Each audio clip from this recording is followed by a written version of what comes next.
doa menurut agama dan kepercayaan masing-masing. Berdoa dimulai.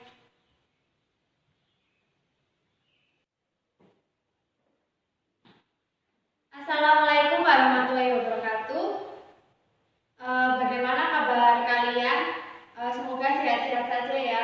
Karena cuaca di bulan ini tuh kadang mendung, kadang panas. Kemarin saja paginya itu cerah seperti sekarang, pulangnya itu udah hujan ya. Pintar-pintarnya kalian untuk mengatur pola makan, terus jangan lupa istirahat agar keadaan kalian tetap sehat, tetap terjaga. Baik, sebelumnya Ibu mau absen dulu ya. Apa di sini berangkat semua atau ada yang tidak berangkat?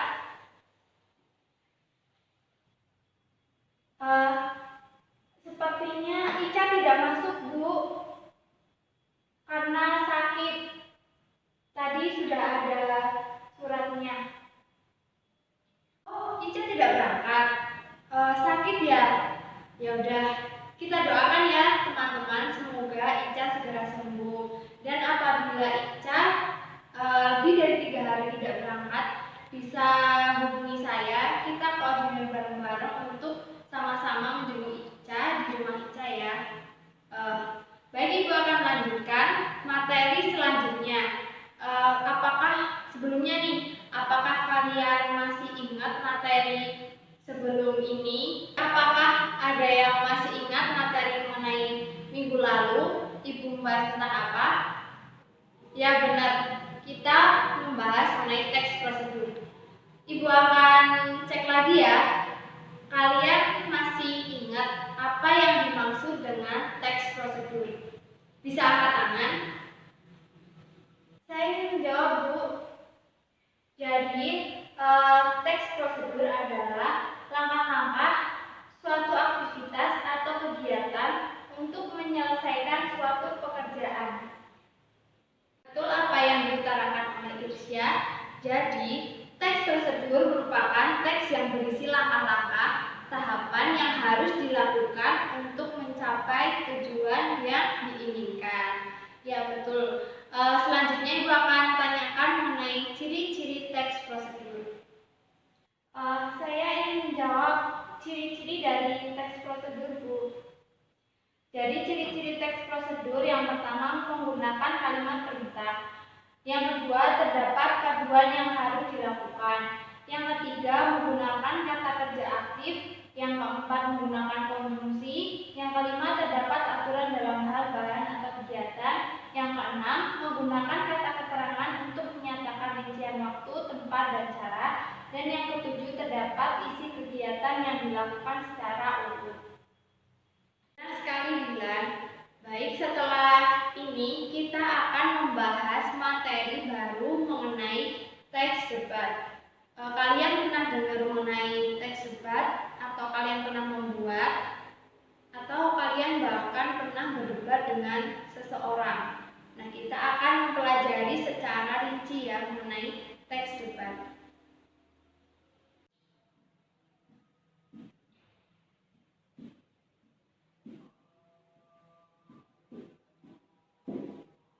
Jadi, debat berdasarkan Kamus Besar Bahasa Indonesia, kata debat berarti pembahasan dan pertukaran pendapat mengenai suatu hal disertai saling memberi alasan untuk mempertahankan pendapat masing-masing.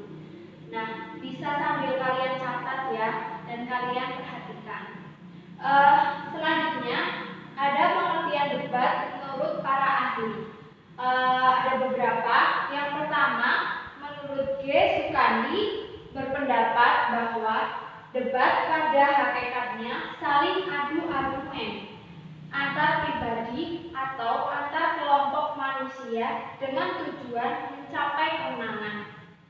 Nah, ada menurut Henry Guntur Tarigan, pasti kalian tidak asing kan dengan nama itu.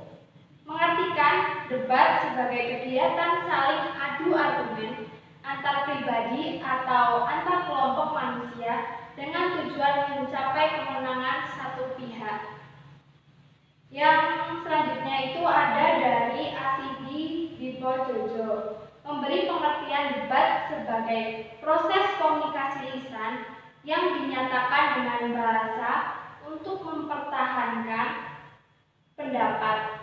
Setiap pihak yang berdebat akan menyatakan argumen serta memberikan alasan dengan cara tertentu agar pihak lawan berdebat atau pihak lain yang mendengarkan perdebatan tersebut menjadi yakin dan berpihak kepadanya.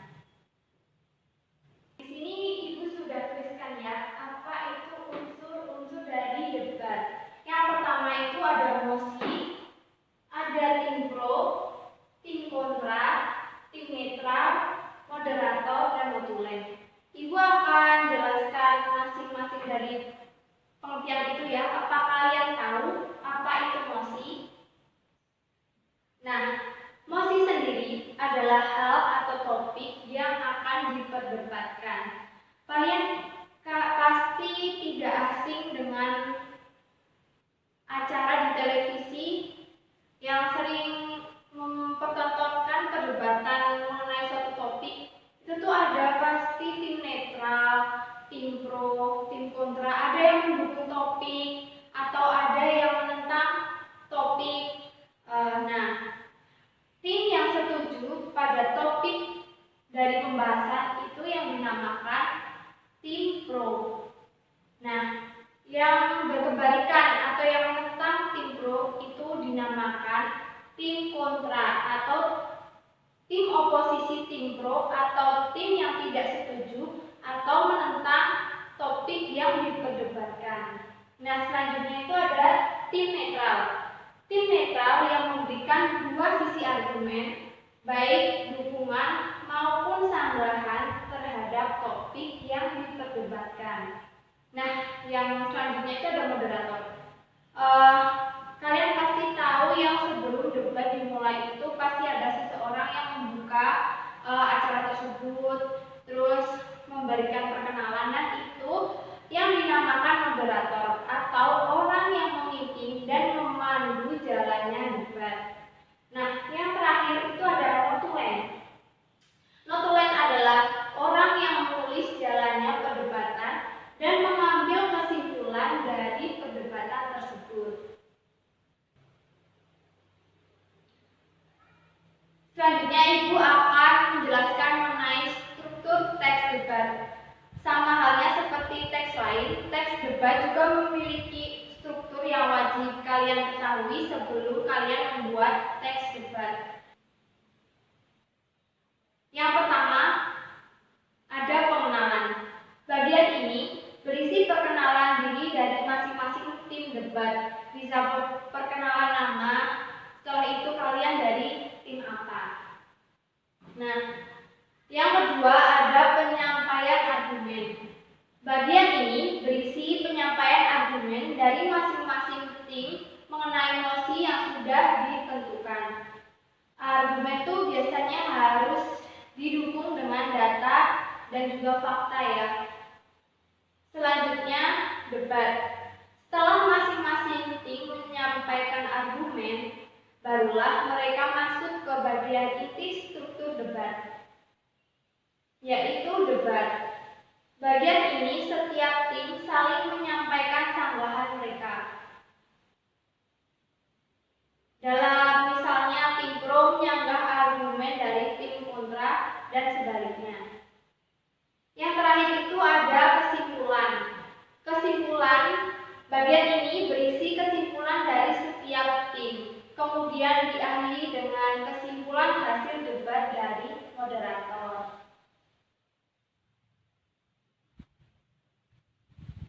Agar pembelajaran tidak bosan ya, karena tadi Ibu sudah memaparkan banyak materi, Ibu akan sampaikan materi selanjutnya itu dengan menggunakan proyektor ya. Nah, nanti ada jenis-jenis dari debat, ada juga contoh, bisa kalian simak baik-baik dan yang penting bisa kalian catat ya, sebentar. Baik, Ibu tadi sudah menjelaskan beberapa materi mengenai teks debat. Kalian bisa sambil mencatat. Tadi sudah ya pengertian debat, ada unsur-unsur debat ya. Untuk selanjutnya, ada ciri-ciri debat. Adapun ciri-ciri debat diantaranya, debat memiliki pihak yang mengarahkan jalannya debat. Biasanya yang melakukan tugas ini adalah seorang moderator. Hasil akhir atau simpulan debat didapat dengan cara voting maupun keputusan juri debat. Yang selanjutnya terdapat hanya dua sudut pandang yaitu pro dan kontra. Terjadi kegiatan saling beradu argumentasi untuk memperoleh kemenangan salah satu pihak. Terdapat suatu proses untuk saling mempertahankan argumentasi di antara kedua belah pihak yang sedang berdebat atau pihak pro dan kontra. Yang terakhir, di sesi tertentu terdapat kegiatan tanya-jawab antar pihak yang berdebat dengan dipimpin oleh moderator. Yang selanjutnya itu ada jenis-jenis debat. Berdasarkan bentuk, maksud, dan metodenya, debat dibagi menjadi 4 macam, yakni yang pertama debat parlementer atau majelis. Maksud dan tujuan majelis ini yaitu untuk memberikan dan menambahi dukungan bagi suatu undang-undang tertentu dan semua anggota yang ingin menyatakan pandangan dan pendapatnya berbicara, mendukung, atau menentang usul tersebut setelah mendapatkan izin dari majelis. Yang kedua ada debat pemeriksaan ulang untuk mengetahui kebenaran pemeriksaan terdahulu. Maksud dan tujuan perdebatan ini yaitu untuk mengajukan serangkaian pertanyaan yang satu sama lain berhubungan erat, yang akan menyebabkan individu yang ditanya menunjang posisi yang hendak ditegakkan dan diperkokoh oleh penanya. Yang ketiga ada debat formal, konvensional atau debat pendidikan. Tujuan debat formal ini adalah untuk memberi kesempatan bagi dua tim pembicara untuk mengemukakan kepada pendengar sejumlah argumen yang menunjang atau yang membantah suatu usul. Setiap pihak diberi jangka waktu yang sama bagi pembicara-pembicara konstruktif dan bantahan. Yang keempat ada debat kompetitif. Debat kompetitif dalam pendidikan tidak seperti debat sebenarnya dalam parlemen. Debat kompetitif tidak bertujuan untuk menghasilkan keputusan, tetapi lebih diarahkan untuk mengembangkan kemampuan tertentu di kalangan pesertanya, seperti kemampuan untuk memutarkan pendapat secara logis, jelas, dan terstruktur, mendengar pendapat yang berbeda, dan kemampuan berbahasa asing, jika debat dilakukan dalam bahasa asing. Yang selanjutnya itu ada tujuan dari debat. Adapun tujuan dari debat itu yang pertama melatih keberanian mengemukakan pendapat. Yang kedua melatih mematahkan pendapat lawan. Dan yang terakhir itu ada meningkatkan kemampuan merespon suatu masalah. Ada juga etika dan tata cara debat.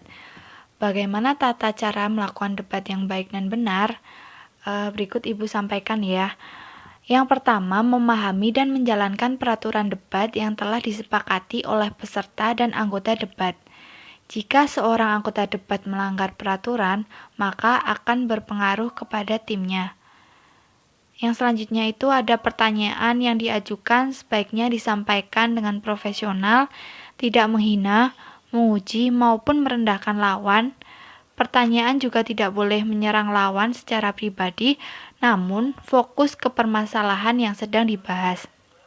Yang selanjutnya ada ajukan argumen dengan analisis yang kritis, masuk akal, dan runtut. Ketiga hal ini akan lebih baik jika dilakukan dengan kemampuan retorika yang baik. Yang selanjutnya dalam menyampaikan gagasan, kenali dan pahami kelemahan maupun kelebihan yang dimiliki lawan. Hal ini sangat penting untuk menyusun strategi debat sehingga efektif dalam menyangkal dan mempengaruhi lawan, bahkan seluruh peserta debat.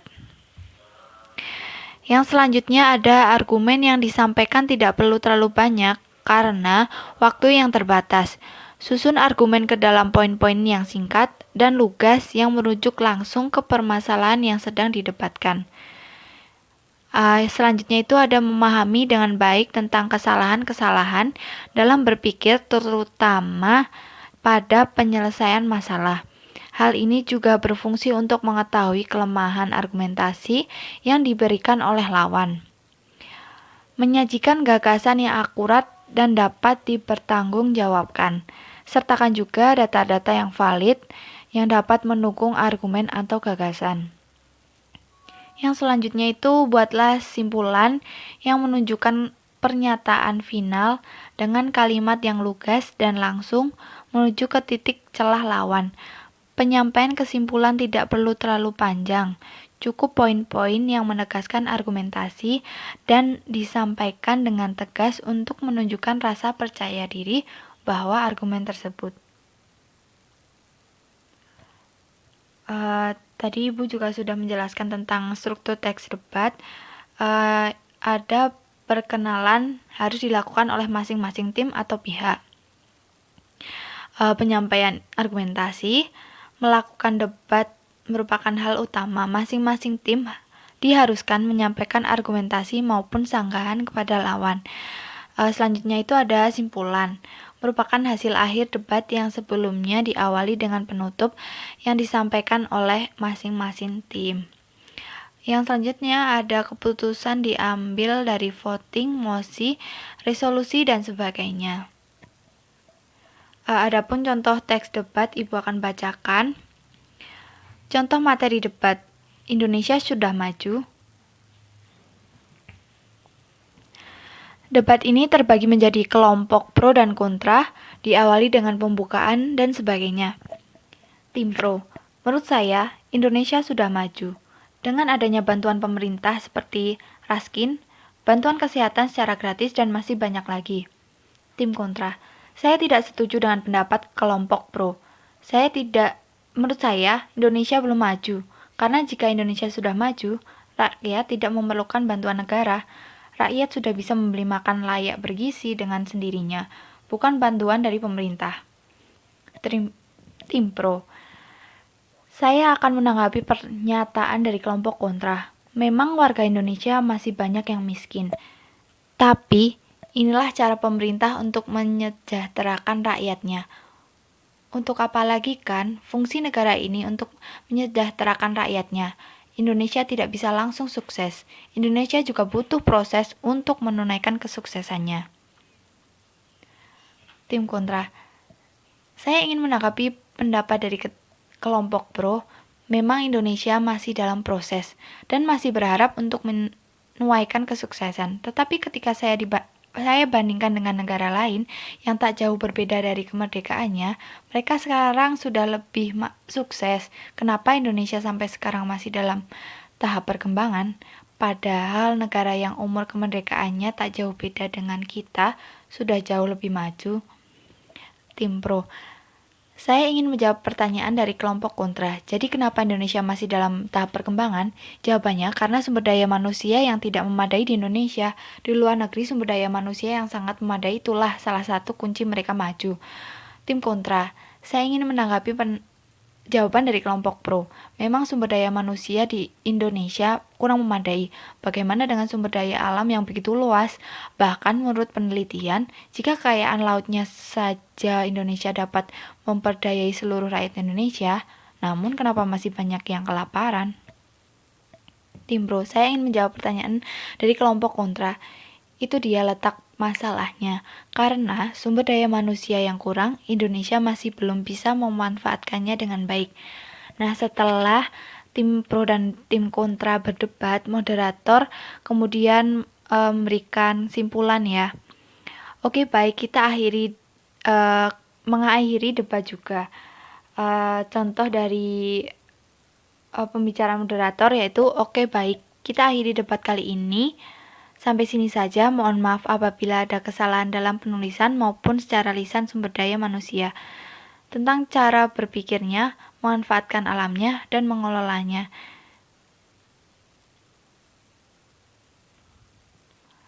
Adapun contoh teks debat mengenai full day school. Moderator mengawali debat terlebih dahulu. Berita mengenai ketetapan pemerintah untuk menerapkan full day school bagi sekolah telah mengejutkan banyak pihak, terutama bagi orang tua siswa. komentar-komentar positif yang mendukung dan komentar-komentar negatif yang menolak, membuat kita berpikir apakah Indonesia sudah tepat menerapkan full day school untuk semua kepentingan pendidikan, semua tingkat pendidikan. Tim afirmasi atau tim yang menyetujui mosi. Kami dari tim afirmasi sangat menyetujui keputusan pemerintah mengenai full day school bagi sekolah. Dengan ada full day school, siswa-siswa dapat belajar secara optimal dan diawali langsung oleh guru pembimbing mata pelajaran siswa. Kemudian ada tim oposisi atau tim yang menolak mosi. Kami dari tim oposisi menolak ketetapan tersebut, karena sebagai anak-anak kami juga membutuhkan waktu untuk mengembangkan diri sendiri dan bersosialisasi dengan keluarga dan masyarakat. Ada juga tim netral. Sebagai seorang siswa, kami memang butuh bimbingan dari pihak sekolah dan keluarga. Ilmu memang sangat penting, tetapi begitu pula dengan keluarga dan bersosialisasi dengan masyarakat, memang kami harus pintar-pintar membagi waktu agar masa muda kami tidak berlalu begitu saja tanpa manfaat sama sekali. Diharapkan dengan adanya contoh ini, Anda bisa dengan mudah memahami dan mempelajari bagaimana teks debat. Semoga bermanfaat ya. Baik, Ibu sudah menjelaskan beberapa materi mengenai teks debat.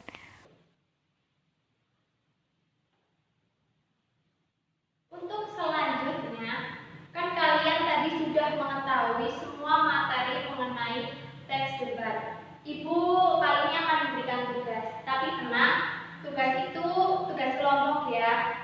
Jadi, tugas kalian membuat teks debat, tapi juga nantinya Ibu minta kalian juga mempraktekkan langsung ya. Ibu akan bagi menjadi satu kelompok ada 5 anak yang nantinya akan menjadi tim pro, ada tim kontra, ada tim netral, moderator, dan ada yang menjadi notulen. Untuk mempersingkat waktu, kalian bisa langsung bergabung ke kelompok masing-masing ya. Ibu tunggu. Apakah kalian sudah selesai mengerjakan tugas untuk membuat teks debat? Ibu akhiri diskusi kelompoknya dulu ya. Kalian sudah selesai kan? Nah, bagus kalau sudah selesai. Ibu minta kalian bisa langsung mempraktekkan. Nah, bagaimana sih menjadi tim kontra? Untuk kelompok 1 bisa langsung mempraktekkan ya. Baik Bu, untuk contoh dari debat tim kontra, kami menolak dibukanya kembali sekolah-sekolah dan diadakannya kembali pembelajaran tatap muka. Dalam kondisi pandemi yang semakin memprihatinkan saat ini di Indonesia, lebih baik rencana pemerintah ini ditunda dulu.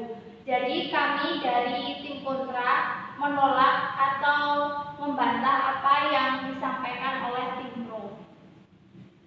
Kami khawatir bila pemerintah masih bersikeras membuka sekolah dan mengadakan pembelajaran tatap muka, akan ada banyak klaster baru COVID-19. Bagus sekali untuk tim 1. Nah, itu ya teman-teman, bisa jadi acuan kalian. Kalian bisa contoh dari kelompok 1 itu tadi sudah bagus sekali ya untuk mempraktekkan menjadi tim kontra. Karena tugasnya sudah selesai, Ibu akan mengecek kembali nih pemahaman kalian mengenai teks debat. Ibu akan memberikan pertanyaan. Nanti kalau bisa kalian bisa angkat tangan ya.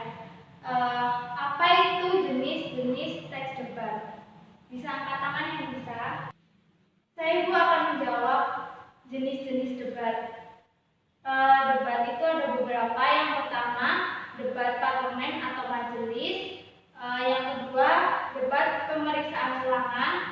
Yang ketiga, ada debat formal, konvensional, atau debat pendidikan. Tepat sekali jawabannya. Benar apa yang diutarakan oleh Mila. Baik, karena waktunya sudah selesai ya, Ibu akan merangkum pertemuan pada pagi hari ini. Jadi kalian tadi sudah mengetahui mengenai pengertian dari debat sendiri, Debat berarti pembahasan dan pertukaran pendapat mengenai suatu hal disertai saling memberi alasan untuk mempertahankan pendapat masing-masing. Di dalam teks debat juga terdapat beberapa unsur seperti pengenalan, penyampaian argumen, debat, dan yang terakhir yaitu kesimpulan. Di dalam teks debat juga terdapat beberapa kaidah seperti kalimat kompleks, konjungsi, atau ada juga kata rujukan. Terima kasih kepada anak-anak semua karena pembelajaran pada pagi hari ini berjalan dengan baik dan lancar. Harapan Ibu untuk pertemuan yang akan datang, kita masih diberi kesehatan ya, agar kita bisa dapat bertemu kembali, masuk ke sekolah dalam keadaan sehat. Kalian juga tadi sudah cukup baik mempraktekkan bagaimana cara berdebat. Nah, untuk materi selanjutnya kita akan mempelajari mengenai teks ceramah. Kalian bisa buka buku terlebih dahulu ya, bisa mempelajari di rumah sebelum kita akan membahas lebih lanjut.